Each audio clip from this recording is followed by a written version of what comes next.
এইরকম একটা সাদা কি যেন ছুরি চৌড়া একটা চেপটা, মানে আপনাদের ধরে মুখ বন্ধ করেছে? হ্যাঁ, ওই বলছে চিৎকার করলে মেরে দেবো, ইয়ে বলছে। তা আমি বলছি থাক, মারিস না আমাকে। এই বলছি কেন মারিস, আমি কি ক্ষতি করছি তোদের, কি করে ঢুকলি, এই কথা আমি বলেছি। এরপর ওই টাক দেশে 3-4 বার, হ্যাঁ। এরপরে ওই গলায় ওইটা ধরছে, ওই কেটে দেশে বিছানা।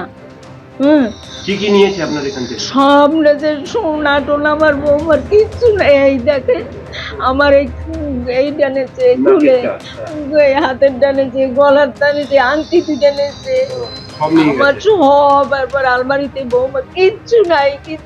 আপনারা কি দুজন এখানেই থাকেন? আপনার ছেলে বৌমা কোথায় থাকে? ওইতেই তো ওরা থাকে বাইরে, ব্যাঙ্গালোর না মহারাষ্ট্রে থাকে। কতজন এসেছিল দেখতে পাইনি? দেখেছি ওরা যখন বেরিয়ে যায় ওই রাস্তায়, ওই দত্তবাড়ির সামনে দেখি 7-8জন দেখলাম আকারে, সশস্ত্র অবস্থা। হ্যাঁ, লম্বা হাঁটা আসে দেখলাম, বুক বন্ধ। আমরাও দুজনে হাজব্যান্ড রিটায়ার্ড, আমি তো হাউস ওয়াইফ, আর ছেলে কৃষ্ণনগর, ছেলের এই 3 মাস হয়েছে বিয়ে হয়েছে। আমরা কিচ্ছু আওয়াজ পাইনি। ওনাদের বাড়িতে নিচে কারা ভাড়া থাকে, চেনেন তাদের? না, আমি চিনি না ব্যাচেলর, না, কিচ্ছু পরিচয় হয়নি। আগে একটা ওয়ে হোটেল খুলেছিল, কাউন্সিলর বন্ধ করে যা হয়। তারপরে একটা মোটরসাইকেল চুরি হয়েছিল নিচ থেকে। ভয় তো একটু হবেই, পরপর মানে কি ঘটে গেল 4টে ঘটনা, ভয় তো হবেই। আমার ভাসুর তো, যার তো ভাসুর, উনি তো বিছনা সজ্জা, ছেলেরা তো বাইরে থাকে না। বৈধ অস্ত্র বেআইনি অস্ত্র কারবারিদের হাতে পৌঁছে যাচ্ছে, যেখানে শহরের নজরদারি নিয়ে একটা প্রশ্ন উঠছে। অন্যদিকে শহরের নিরাপত্তা নিয়ে প্রশ্ন উঠে যাচ্ছে কোন ঘটনায়? সেন্ট্রাল অ্যাভিনিউতে যে ঘটনা আমরা দেখেছিলাম, টার্গেট হয়েছিলেন একাকী বৃদ্ধা, কিভাবে লুটপাট চালানো হয়েছিল, আর এরপর দমদমে সেই ঘটনা। দমদমে এবার টার্গেট 70 দম্পতি। বাড়ির একতলায় জানলার গ্রিল ভেঙে ঢুকে দোতলায় উঠে লুঠের অভিযোগ। লুটপাট 7 জনের ডাকাত দলের। দমদম পুরসভার 7 নম্বর ওয়ার্ডের নলতা স্কুলবাড়ি রোড এলাকার ঘটনা। 70 দম্পতির ছেলে কর্মসূত্রে মহারাষ্ট্রে থাকেন। 75 বছরের গৃহকর্তা পক্ষাঘাতগ্রস্ত। গতকাল রাত 2টো নাগাদ বাড়িতে হানা দেয় ডাকাত দল।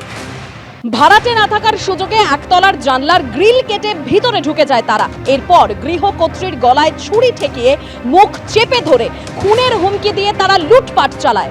আলমারি ভেঙে সর্বস্ব লুট করে ডাকাতরা পালিয়ে যায় বলেই অভিযোগ।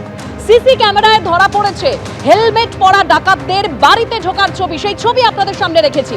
একেবারে হেলমেট পরে ডাকাতরা বাড়িতে ঢুকছেন, সিসি ক্যামেরায় সেই ছবি ধরা পড়েছে। আর এই ঘটনায় আতঙ্কিত স্থানীয় বাসিন্দারা।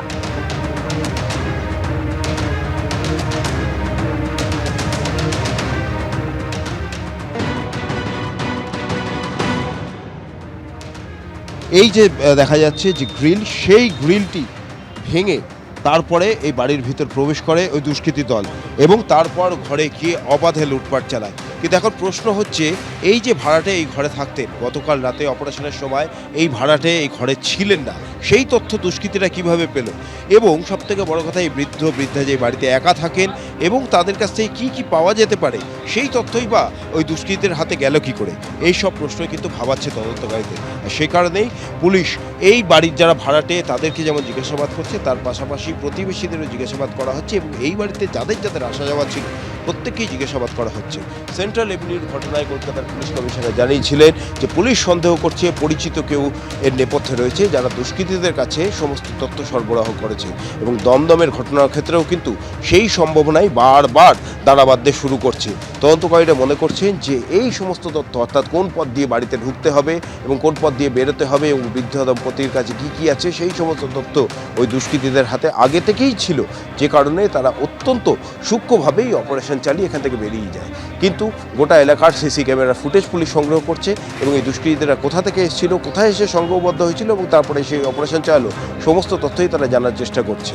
কিন্তু এখন এই ঘটনায় স্বাভাবিকভাবেই এলাকার মানুষরা কিন্তু আতঙ্কে রয়েছেন এবং পুলিশের ভূমিকা নিয়ে প্রশ্ন উঠতে শুরু করছে। প্রশ্ন উঠছে যে রাস্তা দিয়ে দুষ্কৃতীরা পায়ে হেঁটে এলো, ওই রাস্তায় যদি পুলিশের টহলদারি থাকতো তাহলে কি এই ঘটনা এড়ানো যেত?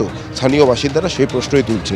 যদিও পুলিশের দাবি তারা সমস্ত দিক খতিয়ে দেখছেন এবং এই ঘটনার নেপথ্যে কারা কারা রয়েছেন তাদের চিহ্নিত করার চেষ্টা চলছে। ক্যামেরা দীপ্তেন্দু চক্রবর্তীর সঙ্গে দত্তদেব ভট্টাচার্য, এবিপি আনন্দ, দমদম।